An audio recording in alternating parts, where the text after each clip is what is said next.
this is gonna be like my story time thing. Okay, so there's like this group of people that live in Canada, and they have a very, very, very short lifespan. They're like fruit flies. Like fruit flies, they live and die, and they can mate with each other, even though they're related. So like with fruit flies, it actually doesn't affect their genes. Like they can mate with their immediate like brother or sister or father or mother, and their genetics actually doesn't cause them like retardation or like chromosomal deficiencies. So a lot of researchers use fruit flies to study gene sequencing because it's so easy to breed them, and the expression is very simple, and they die very quickly. So fruit flies actually don't live longer than I think a week. So I don't know. They're easy to kill too. Like if you have a fruit fly infestation, just put out some juice out and they'll drown themselves in the juice, or they'll drown themselves in like wine vinegar or vinegar wine, or like sweet wine or something. No, sweet vinegars or apple cider. Or like you can put soap in juice and it'll just kill them automatically. So those are fruit flies. The reason is like when they breed with each other, and they have like for coloration and pattern sequencing, that's what they were looking at. With the researchers were looking at with breeding fruit flies, because their physical appearance follows the same pattern as plants do. The plants actually, for plants, because they're not in the animal kingdom, they're in a different kingdom, right? That's the plantae kingdom. We're in the animalia kingdom, and the bacteria are in a different kingdom, as well as the viruses. So viruses actually aren't considered part of the living classes of beings. They're considered non-living. Yeah. But like fruit flies, a lot of people think that it doesn't affect them or their genes, and to an extent it might be true, because human genomes are a lot more complex than fruit flies, obviously. But yeah, I mean, it's just weird. Where was I going with this? The fact that like there was like a hospital in Southlake, and it's in a very small town in Canada. So Canada's already kind of like a faraway country from most countries, right? They're like very irrelevant to the rest of society. And a lot of Europeans live in the Americas because they don't actually have to participate as much as they would have if they were to live in Europe, right? I mean, there's a lot more pressure in Europe. There's a lot more complexities. Life gets a little slower for white Europeans who live in the Americas, right? Because they don't have to worry about that kind of stuff. That's what they think. Because they are assuming that only people who live in America are white Europeans. This is their mentality when they live in America. Now, they've been terrorizing a lot of other racial, ethnic background people without realizing it, because this is what I've noticed. They can't actually recognize what they're doing. So even when you record a video of them, word for word, like being racist or actually committing crimes based on racial bigotry, they can't understand that it's them that did that. They think it's somebody else. They said it's fake video. Their brain was controlled by somebody else. You made me do those things. I didn't actually do it. That's just you. Like, you're just pretending to be me, and you made a fake video, or you photoshopped the video, you edited it. And it isn't, right? But they can't actually understand. But the funny thing is that when they actually witness that kind of stuff happening, they do know what it is, and they know it's not okay. But they can't understand that they are doing those things that they're doing. I never understood this. But yeah, in Newmarket, it's a small town in a very far off country from the rest of the world. It's technically not a country. Again, they have a hard time understanding this. This place isn't their country, and the government regulations actually aren't what they think a bunch of white Europeans, right, came to Canada and said this is how things are gonna go now, unaware that that's not really how things work. Like you don't get to like state these are the legal laws and regulations of this land by disregarding everybody around them and forcing everyone to go along with it, right? I mean, that's kind of what they were hoping that they would happen, but that never worked out like that. And their second plan was to bring in different people, new people, right? And teach them history of this is what happened, this is what we're saying, telling you this is what happened, and you have to believe us. And if you don't go by what we're saying, then we're gonna hurt you, we're gonna deny your human rights, and you have to be part of what we're saying we're gonna do and what we're doing.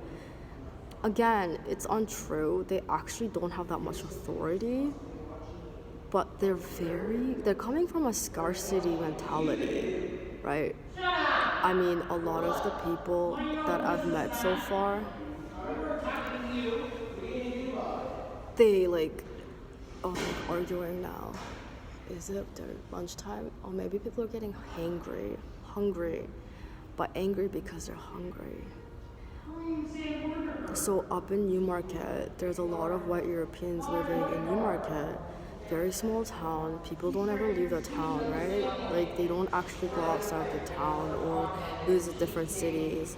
Rarely are they from people from like different racial ethnic backgrounds. The only people that are from different ethnic backgrounds purchased a property because it was very cheap financially.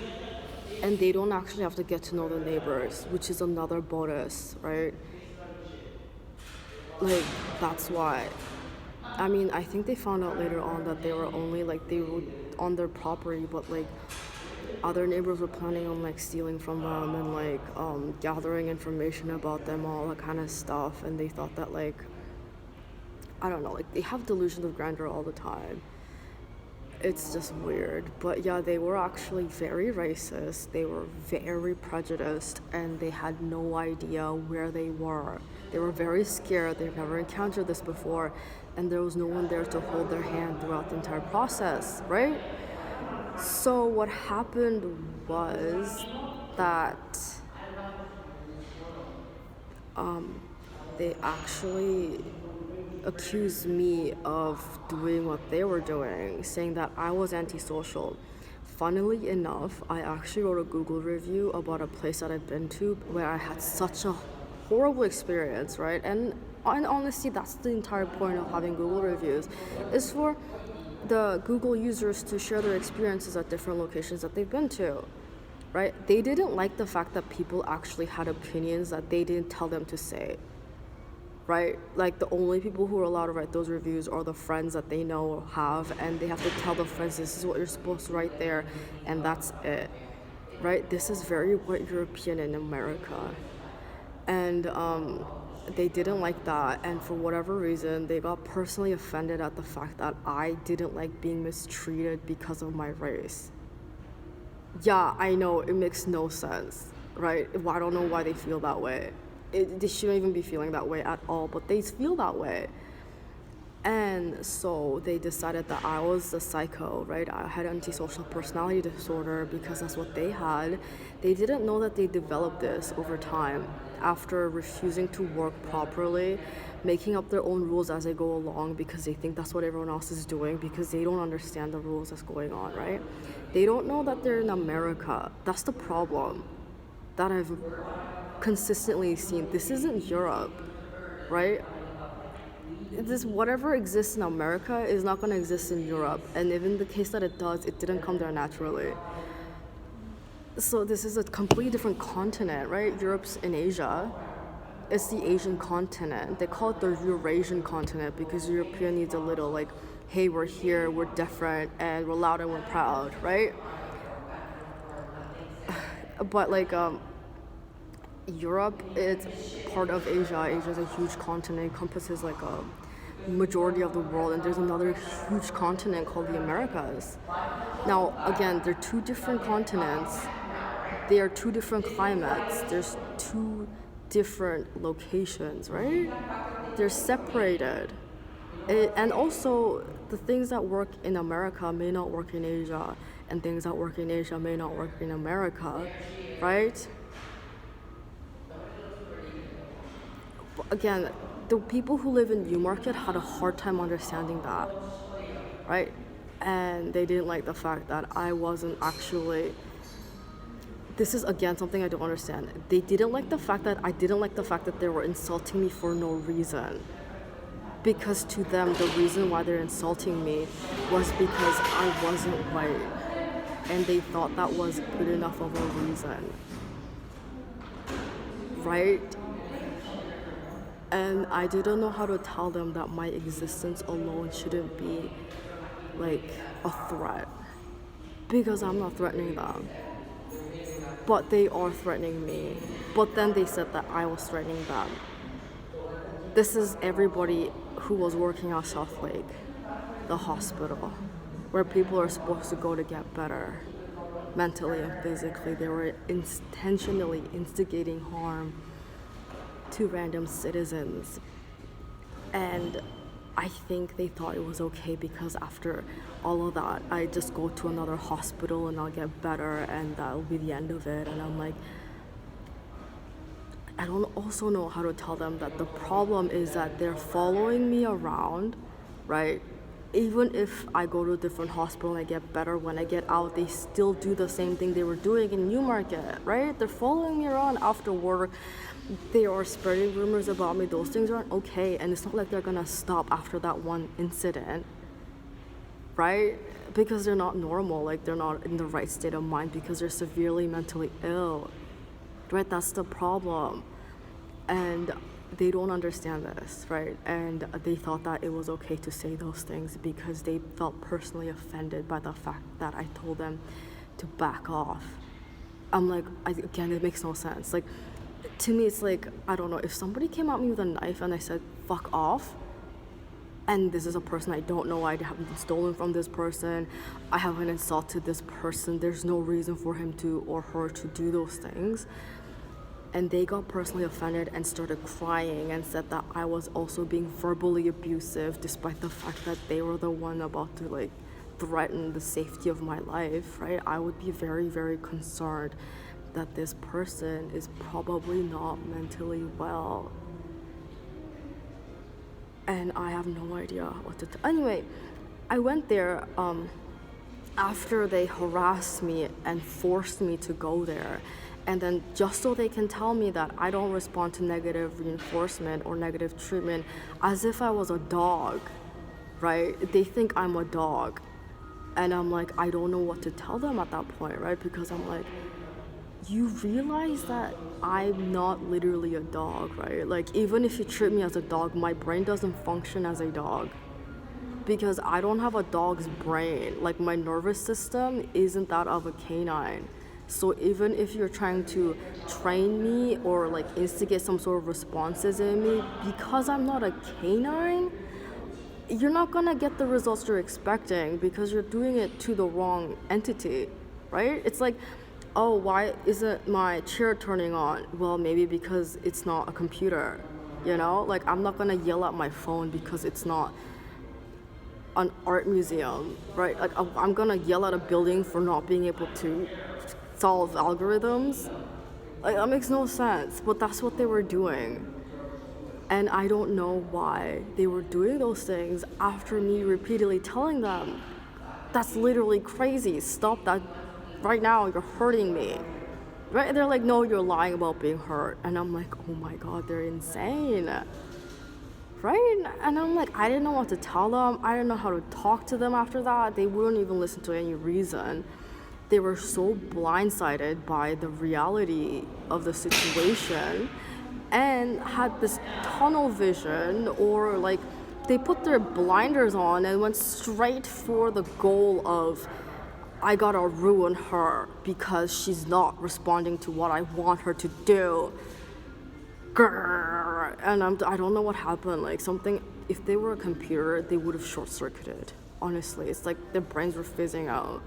Right? Like, if they were an AI or a robot, it would be like, tick, tick, tick, tick, tick, tick, like the little sparks coming out because they're like malfunctioning. They're like, Yeah, that's how I would have depicted it if I could draw it. But like, that's not what was actually going on. They were just completely lost touch with reality, didn't understand what was going on, and start to panic. And they thought the source of all their problems was me, because I was the one who told them that what they were doing was actually unreasonable and completely unfounded. But they had different ideas because they said they were health professionals and they knew what they were doing and they do everything right. There's no way that they're wrong about anything, right? That was their reason as to why they did the things they were doing. Now I've left that town, right? I'm in a different city, a larger city, and a lot of the people who live and work at Southlake, some of them actually might live there because they're hospitalized for a period of time there, but live around the area, they've actually never stopped following me around or people that I've talked to around.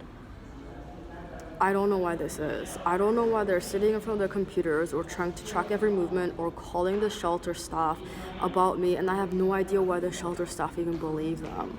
Again, I don't think they're very smart. I'm taking what they're doing with a grain of salt, as in, I don't think they're doing this because they want to hurt me. I think they're just very ignorant and incompetent and is causing problems for other people, but it's not because they actually have this idea, this crazed logic of she's this evil entity that we need to destroy, which is the mentality the Newmarket people had. Right? Again, they don't get out much. They stay in that one town day in, day out, and the only reason they ever leave the town is if they have work outside of the town. And most of the people have businesses in that town, so they own small businesses such as restaurants and repair shops and other sort of retail operations that they don't actually have to leave the town for. Right? It's kind of why they kind of went kind of crazy. Like, Stephen King wrote a book called The Shining, where this guy had cabin fever from not leaving his cabin for months on end and started going crazy and wanted to kill his entire family. Right? Because he was with them 24/7, didn't meet anybody else, and was cooped up in that house. And that drove him crazy. Right? I mean, yeah, the way he wrote it, obviously he exaggerated. I mean, I think he was frustrated with his family for something, and if he didn't have a career or a plane ticket or a car to go out or couldn't leave his house, he'd literally go insane. I think that's what he was trying to say, that this is literally if anybody had to be stuck with their family, you would know what I'm talking about. Again, I don't think everyone feels that way about their family members, but I never know. I've never been stuck in the room with my husband for 5 months and with my kids and not being able to contact anybody except for my kids and my husband. That might actually drive me insane. I actually don't know. I don't know if I don't think anyone's actually experienced that, and I don't think it's even possible. That would be prison. Okay, that's literally prison. Right, except minus the wife and kids, or husband and kids. No pets, no nothing, just me, myself alone in a locked cell. That's prison, right? But then again, I still see people, other prisoners, and also the guards, and the warden, and bail officers, and parole officers, and the juries, and the lawyers, and judges, and all that kind of stuff. I'm pretty sure. I actually don't know. I don't work in the legal system. I don't work in the healthcare system. All I know is that healthcare system is not a healthcare system. I don't know what that is, but they're crazy. I left. They followed me and started to accuse me of being schizophrenic. After I said, this is insane, they couldn't actually diagnose me with antisocial personality disorder. Then they started to try to diagnose me with schizophrenia. I think now they're trying to diagnose me with narcissistic personality disorder. These are the doctors and nurses that work at the hospital calling the shelter staff. Again, they're in a different city. I have no idea why they're even responding to them or going along what they're saying. It's insane. These are strangers, and it's doesn't it ever occur to you, or doesn't it seem fishy to you, that these people that I don't even know and I'm not legally obligated to even see? Because if I was actually a danger and if I actually had those mental health problems, I would actually be legally obligated to see a psychiatrist for a psych eval, right? I don't actually have to. They're just calling random people who work in the city to tell them that they suspect me of having multiple disorders and I should never like leave the hospital. And I'm like, this is while I was going to school and I had a job and I was trying to get to know people in the neighborhood. They got worse and worse and worse the more I was doing better. This is how I know that they're crazy. And then now they're like continually following me, right? Even on the streets, they're calling the cops and getting the police involved to tell me, right, through them that they still think that I need to stay in the hospital because I need to go through serious evaluations until they feel safe. As if I'm the one threatening their safety. This has been with every white person I've met at the shelters too. They think that I'm just a crazy person who's ready to attack at any moment. Ironically, they can't recognize this, but that's what they've been doing to me. Literally, I'll be sitting outside on the bench doing nothing, right? Or petting Preston or going on my phone. And if there was a white woman there, she would start going crazy and trying to talk to me, to start a fight with me, trying to insult me, trying to blame me for all of their problems. And I would not have said a word. I would not even look at that person, and they just go off like that. And they would say that I'm the dangerous one. I'm the crazy one who's ready to go off at them. And that's why they had to do that. And I'm like, no facial expression, no nonverbal communication to even indicate this. I don't even know this person, but that's what they would be doing. And I'm like, I have no idea why they would even say those things. But that's what they've been saying about me. And guess what? The shelter workers, who also happen to be white, believe them.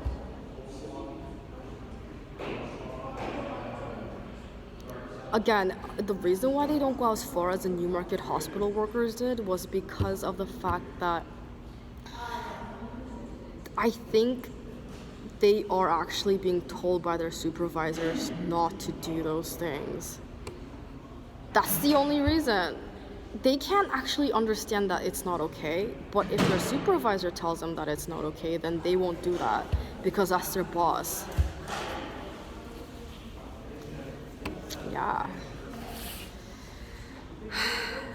It's already outlined in their contract that they're not even supposed to be doing that to begin with, but their boss has to specifically tell them, oh, I know you already know this, but this woman, you shouldn't be doing that too, okay? And they're like, okay. And they wonder why I don't like them. Like, they literally cry about it all the time, even though they're not, like, crying in front of my face. Like, they would hide their tears and their shame, and they would get angry at me because I don't like them because they're doing those things, right? And honestly, if anybody did that to them, they would hate that person too. So I'm like,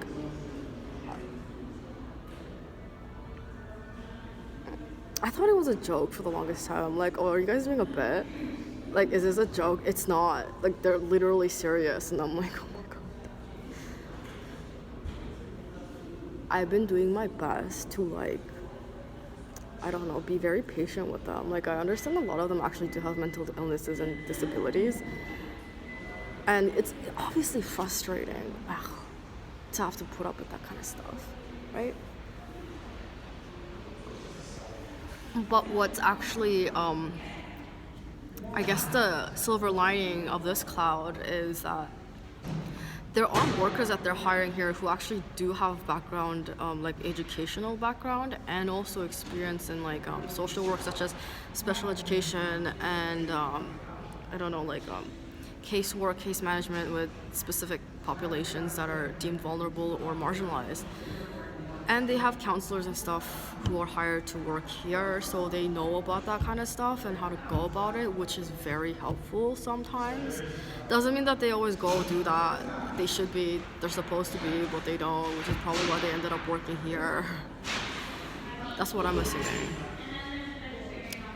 But yeah, I mean, also, I get where they're coming from, because a lot of people that end up at these shelters aren't the most functioning members of society.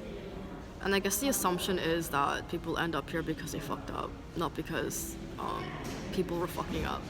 I mean, obviously, that's also possible. But I think from their experience, most of the people that they've met at the shelters were people who has done something really negative or wrong and hurt other people and damaged other people. That's what they believe, right? They think everyone's like that because most people are like that, to be fair. Not everyone, but most people. So that's kind of like where they're coming from.